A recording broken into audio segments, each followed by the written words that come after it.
मैं अपने state head Virendra ji को भी इस कार्यक्रम में आमंत्रित करता हूं। वीरेंद्र जी, आपका बहुत स्वागत हमारे साथ जुड़ने के लिए। तो बताइए कि उत्तर प्रदेश ने जो यहाँ से उपलब्धियां हासिल की हैं, लखनऊ में आप बैठे हुए हैं, क्या संदेश आपको उत्तर प्रदेश के लिए दावोस से मिला? देखिए, उत्तर प्रदेश ने एक बहुत मजबूत उपस्थिति दर्ज कराई है और इसको लेकर बहुत उत्साह है। उत्तर प्रदेश की सरकार में जो प्रतिनिधिमंडल गया हुआ है उसमें इस बार के दावोस ने यह तय कर दिया है कि यूपी की सरकार अगली बार और ज़्यादा तैयारी के साथ वहां जाएगी। और जिस तरह से हम 3 लाख करोड़ रुपए के निवेश लाने का लक्ष्य लेकर वहां पर गए हुए हैं, उसमें काफ़ी हद तक कामयाबी मिल रही है। एक एक दिन में 8-8, 10-10 हज़ार करोड़ के निवेश पर एमओयूज हुए हैं। अच्छा साइन है। यूपी जैसे राज्य को आगे बढ़ने के लिए जो पूरे देश के बड़े बड़े विकसित राज्य हैं उनको टक्कर दे रहा है।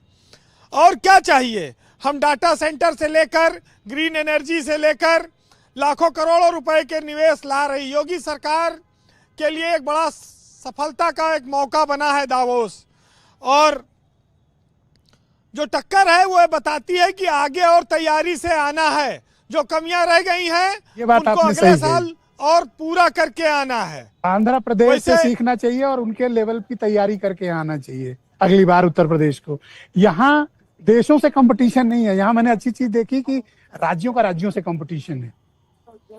ब्रजेश जी, आरईसी के साथ 500 मेगावाट एनर्जी के लिए 8,000 करोड़ रुपए का एमओयू हो चुका है। रश्मि मेटल ने 4,000 करोड़ का स्टील प्लांट लगाने की बात कही है और कार्बन कंपास सीबीजी संयंत्र के लिए 820 करोड़ रुपए का निवेश एक दिन में एमओयू हुए हैं। ये करीब 12,820 करोड़ के। दुनिया की सबसे बड़ी पेय पदार्थ कंपनी है एबी इनवेव, उसके साथ प्रभावी मीटिंग चल रही है। और आईटी क्षेत्र की दिग्गज कंपनी है सिस्को, उसके साथ भी प्रतिनिधिमंडल की वार्ता सार्थक हुई है। तो दावोस को आप एक दमदार छलांग के तौर पर उत्तर प्रदेश के लिए मान सकते हैं।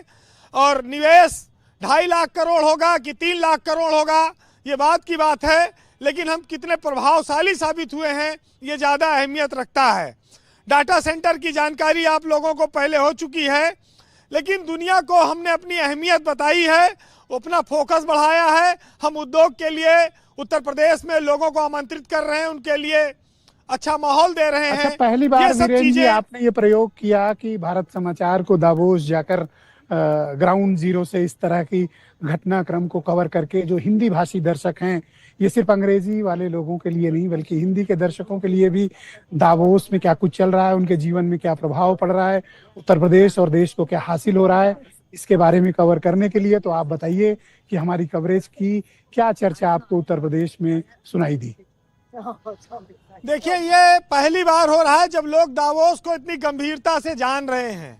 और भारत समाचार ने और आपने जिन कठिन परिस्थितियों में वहां पर पहुंचकर आज उत्तर प्रदेश के 25 करोड़ लोगों के सामने ये तस्वीर रखी है, वो आम आदमी में के भी सराहना और चर्चा का विषय है। सरकारों का नजरिया इसको लेकर बहुत पॉजिटिव होना चाहिए। और हम जब ये बात कहते हैं कि हमें आगे और तैयारी के साथ जाना है, तो फिर निश्चित है कि हम दावोस को भारतीय अर्थव्यवस्था में कितना कुछ ला सकते हैं, कितना कुछ खींच सकते हैं, वो एक ऐसा पावर हाउस बना सकते हैं जहां से उत्तर प्रदेश चमक सकता है। और आपके भी योगदान को बहुत महत्वपूर्ण दृष्टि से देखा जाएगा। ब्रजेश जी, अर्थव्यवस्था यहाँ खास तौर पर मुझे उत्तर प्रदेश को लेकर उत्साह का माहौल दिखा है। मुझे उम्मीद है कि आने वाले वक्त में उत्तर प्रदेश और ज्यादा ग्लोबल इन्वेस्टर्स के लिए बेहतर पॉलिसीज तय करेगा। हमारी जो एफडीआई पॉलिसी उसको और बेहतर करेगा, डेटा सेंटर पॉलिसी है और बेहतर करेगा, वेयर हाउस पॉलिसी है उसमें और भी आमूलचूल परिवर्तन होंगे, ऐसा मुझे पूरा विश्वास है।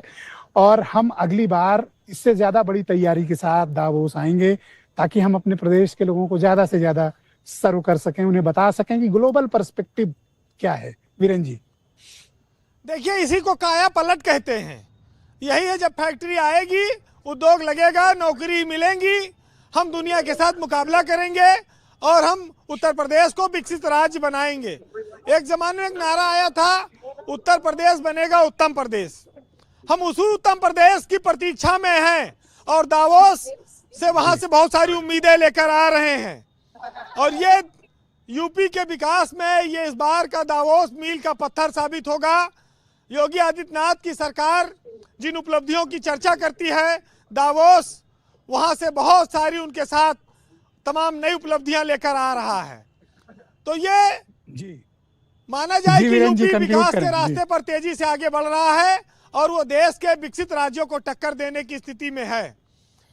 वैसे ब्रिजेश जी, हमारे यहाँ समाज में किसी चीज पर बहुत देर में लोग चेतते हैं, लोगों का ध्यान जाता है, लेकिन ये समय रहते ये बात आई है तो निश्चित ही ये यूपी को बहुत पोटेंशियल प्रदान करेगी कृषि के क्षेत्र में, एनर्जी के क्षेत्र में, इंडस्ट्री के क्षेत्र में। और बड़ा प्रतिनिधिमंडल उत्तर प्रदेश से जाना चाहिए और ज्यादा संसाधन वहां झोंके जाने चाहिए, तो और ज्यादा आपको उपलब्धियां मिलेंगी। जिन्होंने मेहनत की है, जिन्होंने पसीना बहाया है, उन्हीं को तो मिलती हैं चीजें। ट्रम्प साहब गए थे, उन्होंने कहा कि हम जबरिया ग्रीनलैंड नहीं लेंगे, एक बर्फ का टुकड़ा हमें प्रेम से दे दो। कहीं डेनमार्क जो है वो कृतज्ञ है, हमने द्वितीय विश्व युद्ध में तुम्हारी मदद की, तुम हमें ये भी नहीं दे रहे हो। तो ट्रम्प का स्टाइल, तौर तरीका तो अलग है, वो धमकी तो नहीं दे रहे हैं, आलोक शर्मा जी को लेकिन लगे कि मेरा अप्रत्यक्ष रूप कोट से अच्छा है, वो धमकी भी मुझसे ले है, लें और छुपी मैं उनसे है। कहूँ मैं नहीं दूंगा तो बोले नहीं बलपूर्वक नहीं लूंगा, लेकिन आप दे देंगे तो आपको अच्छा आदमी कहूंगा, नहीं देंगे तो आपको याद रखूंगा। देखिए, ये तो वही है ना कि उन्होंने अपनी पूरी इमेज बदलने की कोशिश की है कि हम जबरदस्ती कुछ नहीं चाहते। वो दुनिया में जो दिखाना था दिखा चुके हैं वेनेजुएला में, तो इसलिए बल, प्रेम और देखिए तो वही हाल हो गया जैसे भीष्म पितामह ने कहा कृष्ण जी से कि भाई आप भगवान हैं के रूप हैं और आपने अर्जुन का साथ कर दिया है, तो आपने हमारे साथ अन्याय कर दिया, पांडवों के साथ, कौरवों के साथ जी। तो कृष्ण जी ने कहा मैं युद्ध में शस्त्र नहीं उठाऊंगा, इसलिए मेरे उधर रहने से डरो नहीं।